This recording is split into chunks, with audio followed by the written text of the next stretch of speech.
మొదటిగా మన ఆత్మలకు కన్నతండ్రి దేవునికి నా కృతజ్ఞతలు చెల్లిస్తూ చేరువచ్చినటువంటి దేవుని మీ అందరికీ నా హృదయపూర్వక వందనాలు తెలియజేస్తానండి. అందరూ బాగున్నారు కదా? కొద్ది నిమిషాలు దేవుని యొక్క వాక్యాన్ని మనం ధ్యానం చేద్దాం.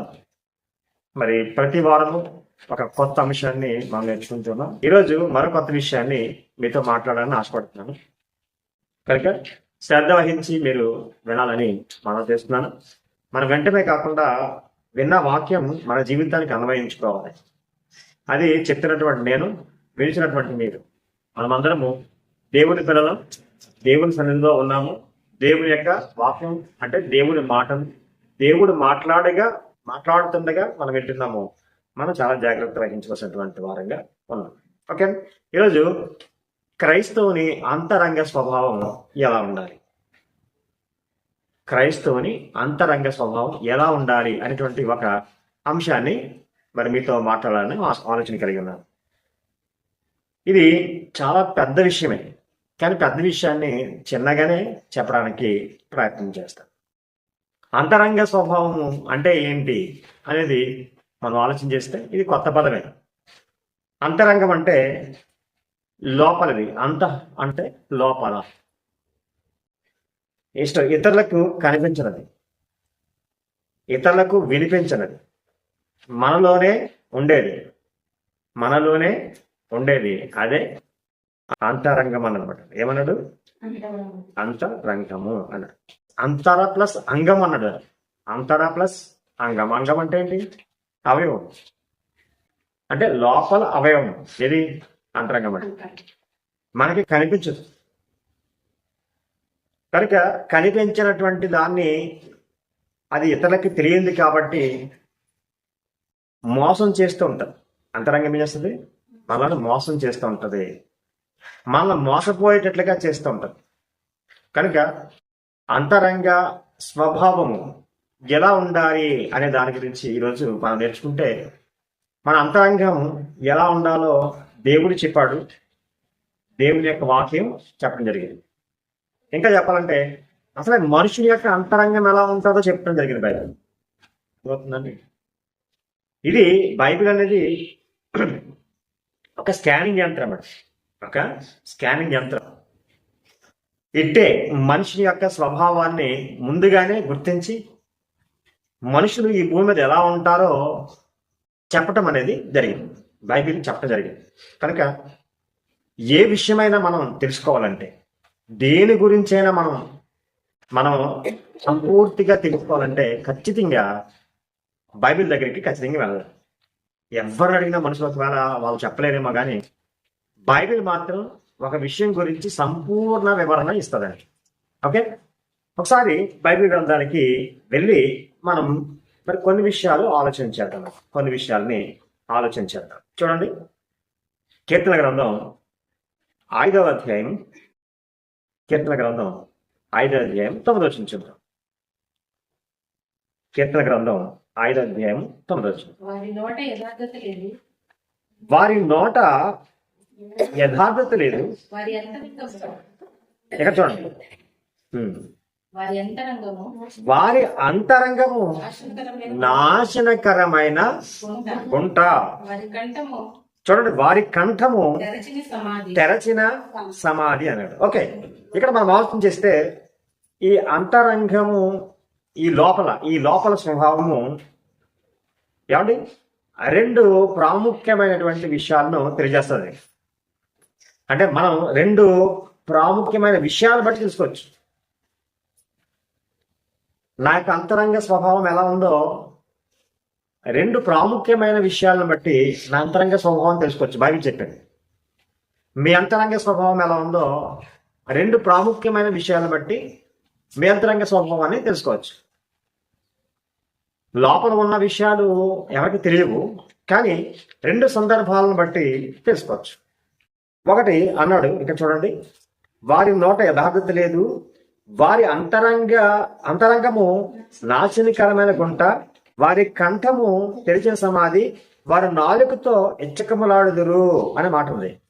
అంటే అంతరంగము, మన యొక్క అంతరంగము మన నోటి మాటను బట్టి చెప్పొచ్చు అక్కడ. అందుకని దీన్ని బట్టి ఇంకా భక్తుడు బాగా చెప్తాడు, అంతరంగం అంటే కనిపించదు కదండి. కనిపించినటువంటివి రెండు ఉంటాయి మన యొక్క మనిషిలో. ఒకటి మనసు ఉంటుంది, రెండోది హృదయం. ఏముంటుంది? మనసు, హృదయం. ఈ రెండు కనిపిస్తాయా? కనిపించు, కానీ పని చేస్తాయి. రెండు కూడా పని చేస్తాయి. ఇప్పుడు నోటితో మాట్లాడితేనే మాట్లాడటం కాదు, హృదయం కూడా మాట్లాడుతుంది, అంతే కదా. ఒక సైలెంట్గా 4 గోళ్ల మధ్య కూర్చుని మనసు పనిచేస్తూ ఉంటుంది. మన మనసు ఎక్కడికి వెళ్ళిపోద్దంటే ఎక్కడెక్కడికో తీసుకెళ్తాం. ఏదో ఆలోచన అలా కూర్చుని ఉంటాం, కానీ మనం ఒక గొప్పవారిగా అవ్వాలనేటువంటి ఆలోచన వస్తాం. మన యొక్క పరిస్థితుల్ని చూస్తూ మనం ఎటువంటి స్థితికి దిగజారిపోతామో మనకి ఆలోచన వస్తూ ఉంటుంది. అర్థమవునండి? ఇది మనసు ఆలోచనలకు కేంద్రం. అలాగే హృదయము ఆలోచించినటువంటి వాటిని భద్రపరిచే కేంద్రం. ఇది హృదయం. దాంట్లో నింపుకుంటాం, అటన్నిటిని పట్టుకొచ్చి దాంట్లో నింపుకుంటాం. అంతేకాకుండా మన హృదయంలో ఏదైతే నింపబడ్డదో దానినే బయటికి వ్యక్తీకరిస్తాం. బయటికి వ్యక్తీకరించాలంటే ఆ వ్యక్తీకరించడానికి ఉపయోగపడేటువంటి సాధనం ఏంటంటే నోరు. అర్థమైందండి? మన అంతరంగ స్వభావం మనకి స్పష్టంగా తెలియదు, కానీ మనం అంటూ ఉంటారు చాలాసార్లు, మీ హృదయంలో కుళ్ళు కుతంత్రం పెట్టుకుని ఎంతకాలం ఇలా నటించావా అంట. మన ఒక చిన్న ఇన్సిడెంట్ జరిగింది. సుమారుగా సంవత్సరం పాటు కాపురం చేసింది. సంవత్సరం అయిన తర్వాత నీవు నాకు వద్దన్నది ఒక ఆమె. సంవత్సరం పాటు నీ భర్తతో ఎలా కాపురం చేసావంటే, ఎలా కాపురం చేసిందండి? తన భర్తను అడుగుతున్నారు, ఎప్పుడైనా నిన్ను విభేదించిందా, సంసారంలో ఎప్పుడైనా ఇబ్బంది పెట్టిందంటే ఏమి ఇబ్బంది పెట్టలేదు. ఆ అమ్మాయిని అడిగారు, ఏంటి అంటే, లేదని నాకు అసలు ఇష్టమే లేదు అన్న.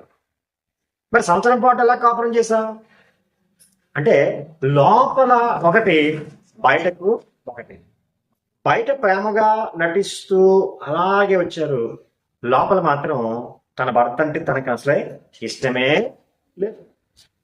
లేదండి. అంటే లోపల ఒకటి, బయట ఒకటి. ఇటువంటి స్వభావంతో ఈరోజు సమాజం ఉంది. కేవలం ఒక ఉదాహరణ అది కాదండి, ఇంకా చాలా విషయాల్లో. పైకి ప్రేమగా మాట్లాడుతుంటాం, కానీ లోపల ద్వేషిస్తూ ఉంటాం. మనం ప్రేమ గల మాటలే ఇతరులు చూస్తారు, కానీ లోపల ఉన్నటువంటి ద్వేషం ఎవరికైనా తెలుస్తుందా? తెలియదు. కానీ ఏదో ఒక రోజు ఖచ్చితంగా బయటపడుతుంది. ఏదంటే అదే నోరండి. అందు గురించి భక్తులు అన్నాడు, వారి అంతరంగము నాశనకరమైన గుంట అన్నాడు. ఏంటంటే నాశనకరమైన గుంట అంట. అంతరంగం అంటే అది కనిపించినటువంటి అవయవం. ఎలా తెలుస్తుంది? వారు నోరు తెరిచిన సమాధి అంట. అంటే నోటితో మాట్లాడేటప్పుడు ఎలా ఉంటుందంటే అంతరంగంలో ఏముందో అప్పుడు తెలుస్తుంది. ఓకే, మొట్టమొదటి పాయింట్ అది. ఇక అంతరంగంలో ఉన్నది మనిషికి, ఎదుటి వ్యక్తికి ఎలా తెలుస్తుంది అనేది రెండోది భక్తుడు చెప్తున్నాడు. మరొక మాటను మనం చూద్దాం. లోకాసువార్త 11వ అధ్యాయము 39వ వచనం. లోకాసువార్త 11వ అధ్యాయము 39వ వచనం. 11వ అధ్యాయము 39వ వచనం. అందుకు ప్రభు ఇట్లా యేసుక్రీస్తు వారు అంటున్నారు శాస్త్రుల పరిచయంతో, పరిసయ్యులైన మీరు జిన్నేయు పల్లెములు వెలుపల శుద్ధి చేయుదురు గాని మీ అంతరంగము దోపుతోను చెడుతనముతోను నిండి ఉన్నది అని ఉందండి. అంతరంగము దోపుతోను, ఇంకోటండి చెడుతనముతోను అంటే మీకేమర్థమవుతుంది అంటే, రెండోది ఈ శాస్త్రులు పరిచయం ద్వారా యేసుప్రభువు తెలుసుకుంది ఏంటంటే చేతల ద్వారా, మాటల ద్వారా కాదు. ముందా మాటల ద్వారా అంతరంగాన్ని తెలుసుకోవచ్చు.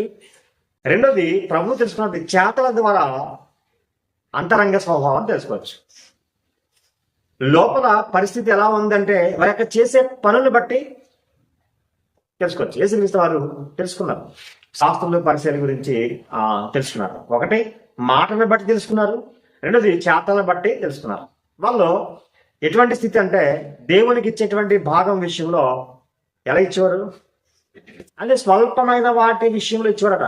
స్వల్పం అంటే సోంపు, జీలకర్ర, పుదీనా వంటి దాంట్లో 10 వంతు ఇచ్చేవారట. ఇంకా శ్రేష్టమైన ఇవ్వాల్సి ఉన్నాయి, కానీ చాలా సింపుల్గా ఇచ్చేసారు. వాటికి 10 వంతు ఇచ్చేస్తున్నారు. అంటే చేత అర్థమవుతుంది సార్. చేత ఎలా ఉన్నాయో హృదయంలో నిశ్చయించుకోవాలి. నిశ్చయించుకున్న దాన్ని ఇవ్వాలి ఈరోజు క్రైస్తవులు. కానీ ఆ రోజు శాస్త్రులు, పరిచయులు వాడుకున్నటువంటి నిబంధన ప్రకారంగా, కొత్త నిబంధన, పాత నిబంధన ప్రకారంగా, అంటే ధర్మశాస్త్ర ప్రకారంగా ఇవ్వాలి 10వ భాగం. కానీ 10వ భాగం ఇవ్వాలంటే ఏమి ఇస్తున్నారు వాళ్ళు? చాలా అల్పమైనటువంటి వాటిలు ఇస్తున్నారు. ఇంకా చూస్తే ఇంకా చాలా చట్టంలో చాలా ఉన్నాయి, వాటిని అసలు చేయటం లేదంట. చెయ్యమని చెప్తారు కానీ చెయ్యరు వాళ్ళు. చెయ్యమని చెప్తారు కానీ చెయ్యరు. ఎవరు? వాళ్ళే. అంటే హృదయము అలాగే ఉంది. హృదయము అలాగే ఉంది. మనం మత్తయి సువార్తలో ప్రభువు వారు చెప్తూ ఉంటారు. చూడండి, మత్తయి సువార్త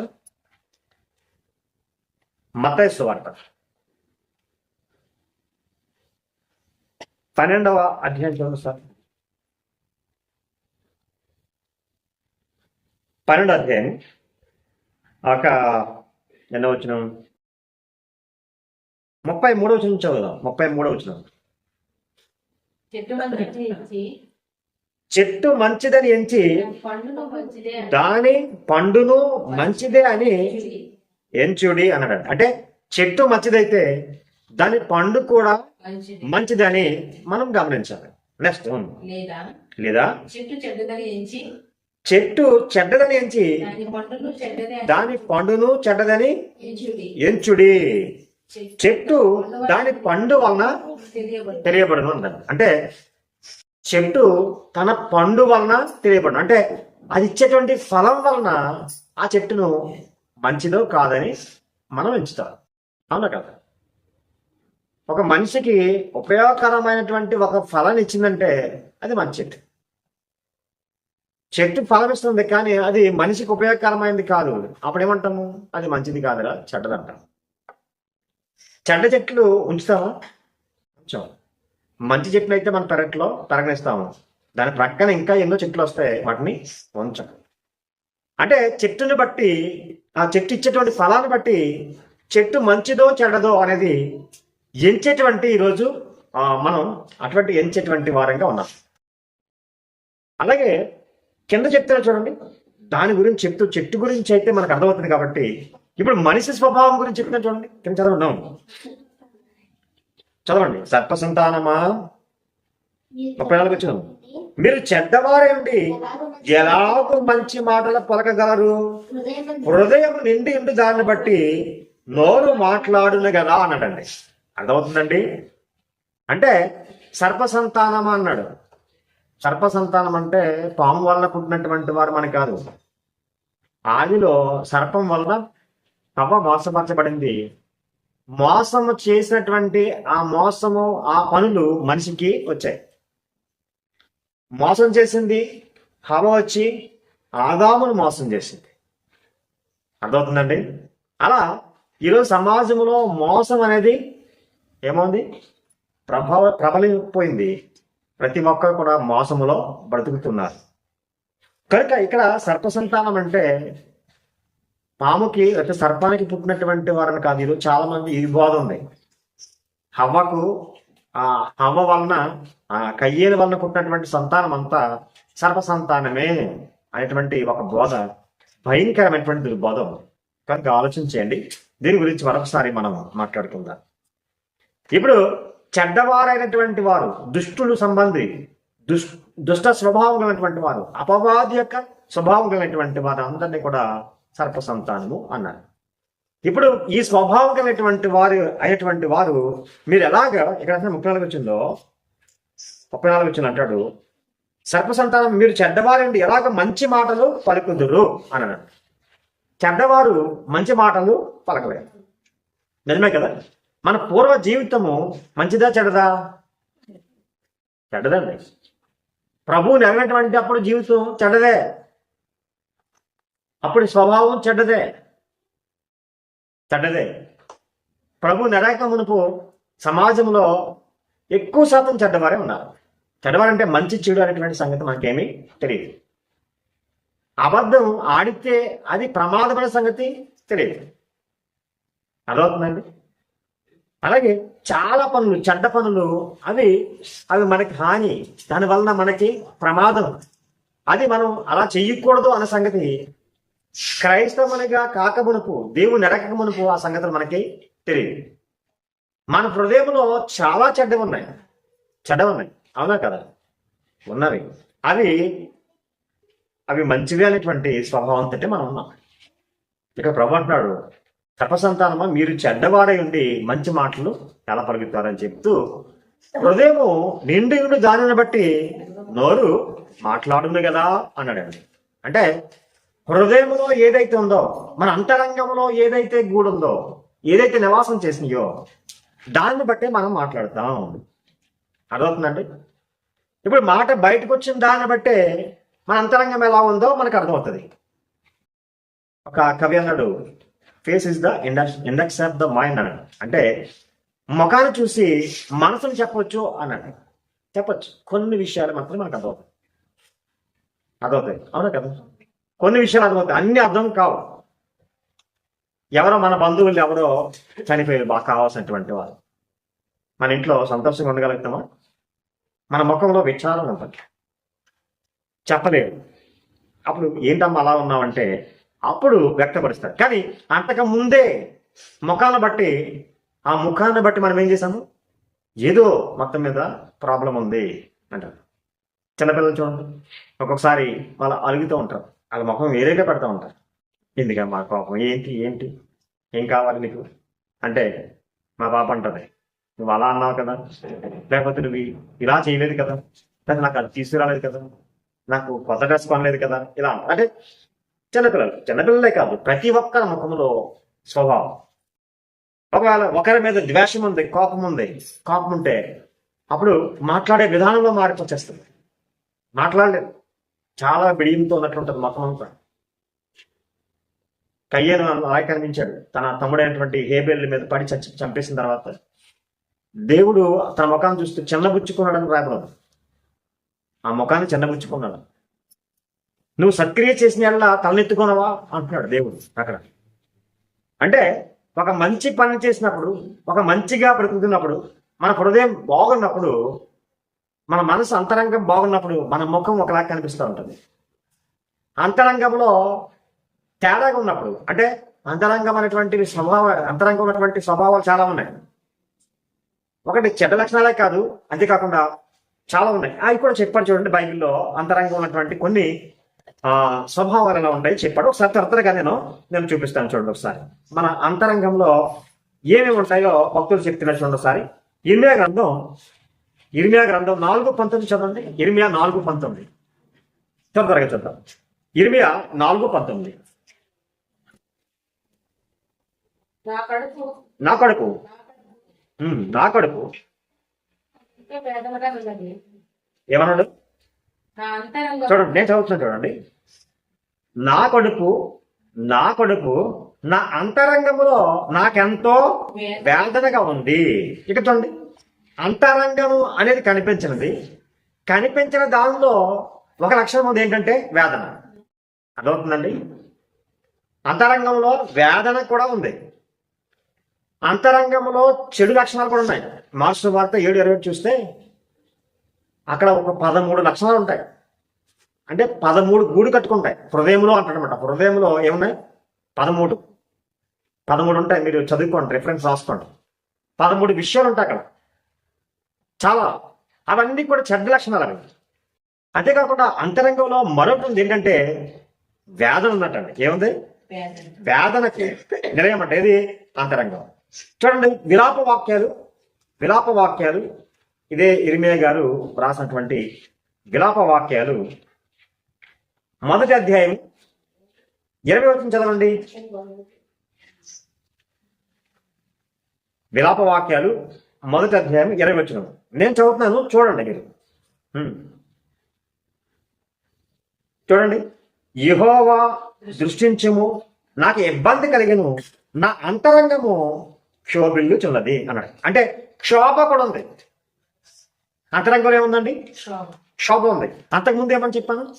అంతరంగంలో ఏముంది? వేదన ఉంది. అంతరంగంలో శోభ ఉంది. ఇంకో మాట కూడా చూపిస్తాను చూడండి. హబక్కుకు 3:16 ఉంచాను. హబక్కుకు 3:16. నేను వినగా గదుల మీదకు వచ్చేవారు సమీపించే వరకు నేను ఊరకొని శ్రమదినము కొరకు కనిపెట్టవలసి ఉన్నది. నా అంతరంగము ఏమన్నదండి? కలవరపడుతున్నది. ఇక చూడండి, అంతరంగములో 3 ప్రధానమైన లక్షణాలు ఉన్నాయి. అంటే అంతరంగం ఉన్నటువంటిది లోపల కనిపించింది. 1 వేదన ఉంది, 2 క్షోభ ఉంది, 3 కలవరం. బైబిల్లో మనం చూస్తే ఈ 3 ఉన్నాయి. ఉంటాయి. అంటే వేదన ఉంటుంది, అది ఎవరికి తెలియదు. ఇతరులది మనకు తెలుస్తుందా? తెలియదు. ఇతరులకు ఉన్నటువంటిది మనకు తెలియదు. ఎవరి వేదన వారికే తెలుస్తుంది.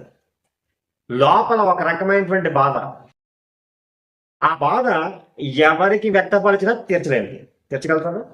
తీర్చలేరు. ఆ వేదన ఎవరు తీర్చలేదు. ఎందుకంటే అది అలాగే ఉంటుందండి, లోపల ఉంటుంది. తెలియదు. 1 ఏదండి? కలవరం ఉంటుంది. ఏమవుతుందో ఏంటో మనం ఇంటి దగ్గర నుంచి మన పిల్లలు బయలుదేరినప్పుడు కానీ, లేకపోతే మరొకరి గురించి మనం ఆలోచిస్తున్నప్పుడు కానీ, వాళ్ళు పని చేస్తున్నప్పుడు కానీ, ఏదైనా ప్రమాదకరమైనటువంటి పరిస్థితుల్లో ఉన్నప్పుడు కానీ, అప్పుడేమొస్తుంది? కలవరం వస్తుంది. ఏ వార్త వింటామా అనేటువంటి ఆలోచన. అవునా? నిన్నటి దినమే మహారాష్ట్రలో ఒక హిందూ దేవాలయం మండపం కూలిపోయింది. ఆ కూలిపోయినటువంటి సమయంలో దానిలో వాళ్ళకి దొరికినటువంటి వారు ఒక 6 చనిపోయారు. ఇంకెంతమంది దాని కింద ఉన్నారు అనేటువంటిది అంచనాలు వేస్తారు. ఒక 20 మంది ఉండొచ్చేమన్నారు. 20 మంది బ్రతుకుతారంటే ఏమో చెప్పలేము. ఏమైనా దేవుడు వాళ్ళకి ఆయుష్ ఇస్తే బ్రతకొచ్చి అది చెప్పలేము. అయితే ఈ వార్త వినగానే వారి కుటుంబాలు ఉంటాయి, అక్కడ పనిచేసేటువంటి వారు, లేకపోతే వారికి సంబంధించినటువంటి వారు, లేకపోతే వారి బంధువులు అనేటువంటి వారు ఎవరు అనుకోండి, ఎలా ఉంటుంది చెప్పండి? ఎలా ఉంటుంది? అటువంటి సమయంలో మన హృదయం ఎలా ఉంటుంది చెప్పండి? అప్పుడు ఏర్పడేదే కలవరం. ఏ వార్త వింటామా ఎలాగా అనేది అది బాహ్యంగా తెలియదు, లోపలది ఉంటది, అంతరంగంలో ఉంటది. అదే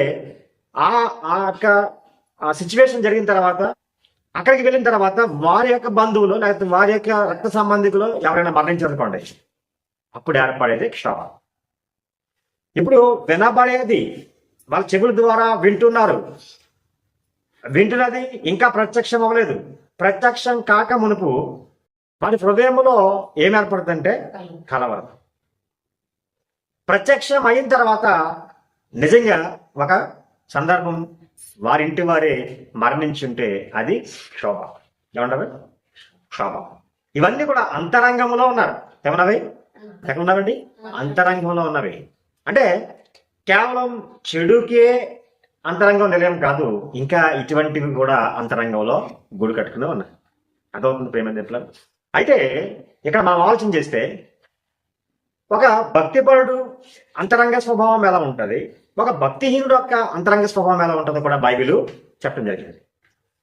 మనం చూసాము 2 లక్షణాలను బట్టి మనిషి యొక్క అంతరంగాన్ని కనిపెట్టవచ్చు అని చెప్పాం. 1 నోటి ద్వారా, 2 వారు చేసే పనుల ద్వారా అనే సంగతిని మనం గమనించాం. 2 ఆ విషయం తర్వాత మరి ఇంకొక విషయాన్ని మనం ఏమని గమనించామంటే, మనిషి యొక్క నోటిని బట్టి, నోటి మాటను బట్టి అతను మంచివాడా కాదా అనేది మనం కనిపెట్టచ్చు. అంతే కదా?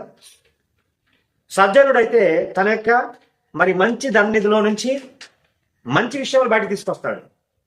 అలాగే దుర్జనుడైతే తన చెడ్డ ధనంలో నుంచి దుర్విషయాలు బయట తీసుకొస్తాడని చెప్పడం జరిగింది. ఒకసారి మళ్ళా వెళ్ళి ఆ మాట చూడండి. మత్తయి సువార్త 12వ అధ్యాయము ఆ మాట ఒకసారి చదువు. మత్తయి సువార్త 12వ అధ్యాయం మనం ఎంత చదువు కదా 35.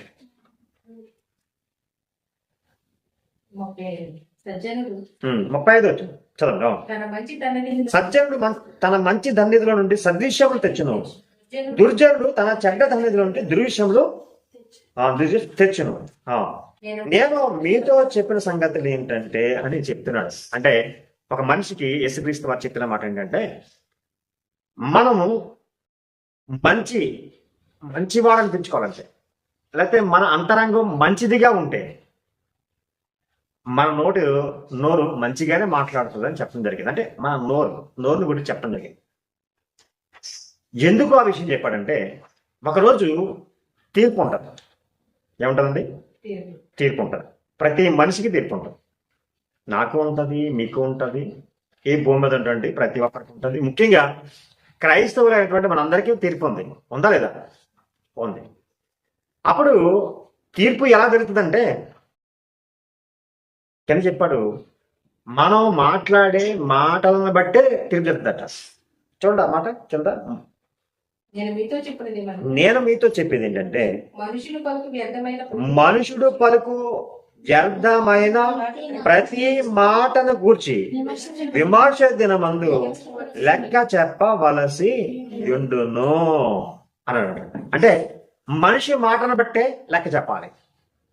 ఒక నీతిమంతుడైన అనాలన్నా, లేకపోతే ఇంకొకటి అనీతిమంతుడు అనాలన్నా, అపరాధి అనాలన్నా మన మాటను బట్టి. అంటే ఒక నీతిమంతుడి కానీ ఒక అపరాధిగా తీర్చబడుతున్నది మన నోటి మాటను బట్టి అంట. కింద చదవండి ఒకసారి. నీ మాటలను బట్టి నీతిమంతుడు అని తీర్పు నందుదువు, నీ మాటలను బట్టియే అపరాధి అని తీర్పు నందుదువు అన్నాడంట. అంటే ఇక్కడ మనం ఆలోచిస్తుంటే, మన అంతరంగ స్వభావం బట్టి మన ప్రవర్తన ఉంటుంది, మన అంతరంగ స్వభావాన్ని బట్టి మన మాట ఉంటుంది. ఈ రెండు అంతరంగ స్వభావాన్ని బట్టే ఉంటుంది. ఇప్పుడు మంచిగా మనం ఈ సమాజంలో నడవడానికి మన అంతరంగం మనకి తోడ్పడుతుంది. అలాగే మంచిగా మాట్లాడడానికి కూడా మన అంతరంగమే తోడ్పడుతుంది. కనుక ఈరోజు క్రైస్తవునికి, ముఖ్యంగా క్రైస్తవునికి అంతరంగ స్వభావం బాగుండాలి. ఏమండి? క్రైస్తవునికి అంతరంగ స్వభావం బాగుండాలన్నమాట. అంతరంగ స్వభావం అంటే ఒకసారి పేతురు గారు ఒక మాట చెప్తారు. చూడండి ఒకసారి పేతురు రాసినటువంటి మొదటి పత్రిక 3వ అధ్యాయం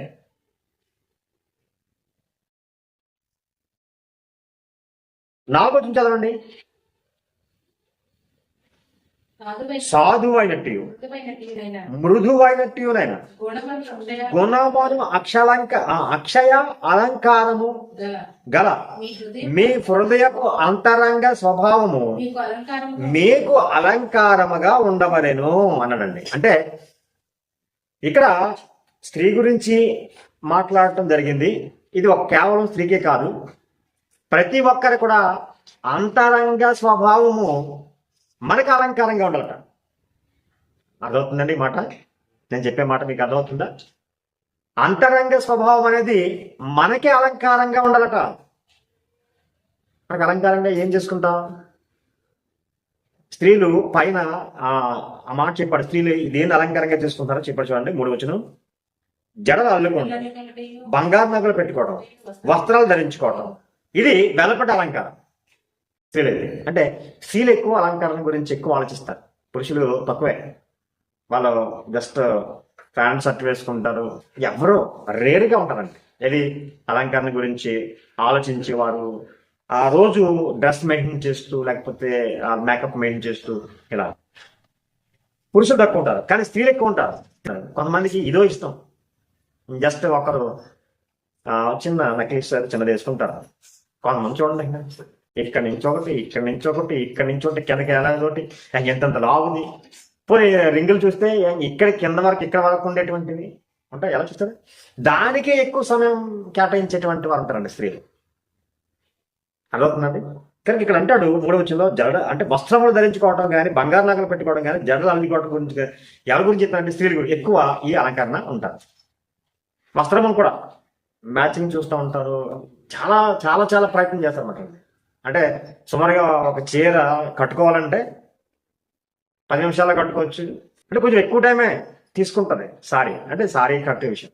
అలా కాకుండా ఇంకా దాన్ని ఆ వస్త్రాలు కూడా రకరకాల వస్త్రాలు ధరించుకునేటువంటి వారు స్త్రీలు ఉన్నారు. అది గురించి స్త్రీల గురించి స్పెషల్లీ స్త్రీల గురించి పేతురు గారు మాట్లాడుతున్నాడు. అలాగని అని పురుషులకి కాదని అంటలేదు. ఏంటంటే చాలా అంతరంగ స్వభావం అట. ఏమి ఉండాలట? సాధువైనట్టు, మృదువైనట్టు, గుణమును అక్షయాలంకారము గల మీ హృదయపు అంతరంగ స్వభావము మీకు అలంకారంగా ఉండాలి. ఎంత డ్రెస్సులు, ఎంత మేకప్, ఇన్ని నగలు, ఇన్ని జడలు, లేకపోతే ఇన్ని వస్త్రాలు, రకరకాల వస్త్రాలు ఇలా వేసేసుకున్నా కానీ స్వభావం సరిగ్గా లేదనుకోండి, మాట్లాడే విధానం సరిగ్గా లేదనుకోండి, ఎలా ఉంటుంది చెప్పండి? నీకు అలంకరణ అయితే ఉంది కానీ నీ మాట తీరు బాగలేదు, అసలు నీ స్వభావమే బాగలేదు అంటారా? అందరా అంటారు. అది పురుషుడైనా స్త్రీ అయినా ఎవరైనా. అంటే ఈ అలంకరణ కాదు, హృదయపు అంతరంగ అలంకరణ బాగుండాలి. ఎవరికండి? క్రైస్తవులైనటువంటి మనకి. మన పాఠం ఏంటి? క్రైస్తవుని అంతరంగ స్వభావం ఎలా ఉండాలి అంటే మృదువైనట్టు, సాధువైనట్టు అనండి. సాధువు అంటే శిశువు అంటాడు. సాధువు అంటే ఏంటండి? శిశువు. ఇప్పుడు పిల్లవాడికి ఏమని తెలుస్తుందా? మంచి తెలియదు, స్వార్థం తెలియదు, ఏమన్నా వాళ్ళకి మంచి చెడులు ఏమి అర్థం కాకపోయింది. వాళ్ళకి అసలు నిస్వార్థంగా ఉంటారు. పాపం అనేది వాళ్ళకి తెలియదు, ఆ స్వభావం తెలియదు. మనం ఏది చెప్తే అది నమ్మేసేవారు. అటువంటి స్వభావ లక్షణం మనం ఉండరట. అలా అని ఎవడో మోసం చేస్తుంటే మరి మీరు చెప్పారు కదండి మేము మోసపోయాము అనకండి.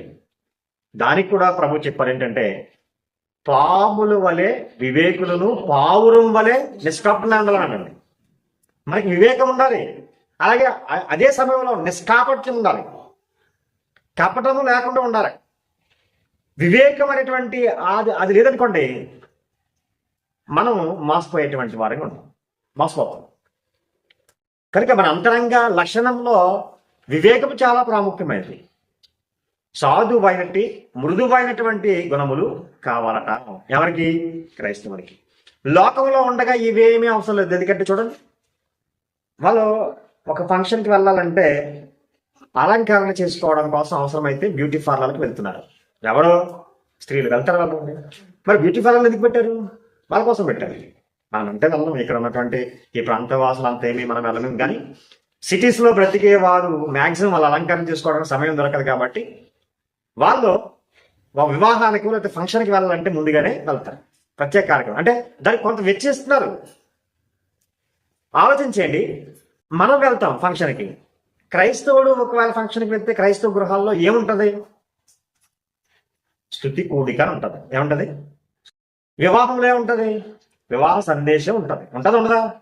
అంటే అక్కడ వాక్యం ఉంటుంది. అలాగే ఏ కార్యక్రమం కింద వాక్యం పడతారు, ఎందుకంటే క్రైస్తవుడు కాబట్టి. ఇప్పుడు మన యొక్క ఆలోచన ఏంటంటే ఫంక్షన్కి వెళ్తున్నాం కానీ అక్కడ ఏముంటుందని మనం వెళ్తామంటే దేవుని మాటలు ఉంటాయి. దేవుని యొక్క ఆలోచనలు ఈరోజు చెప్తారు దైవజనుడు. కనుక మనం దేవుని యొక్క సన్నిధిలో ఎలా ఉండాలి? ఆ విధంగానే వెళ్తాం. అవునా కదా? అనే కదండి. ఎలా ఉండాలి చూడండి. ఒకసారి ప్రసంగ గ్రంథంలో నేను ముగించేస్తాను. ఒక మాట, ఒక 2 మాటలు మీకు చూపించేసి ప్రసంగి గ్రంథం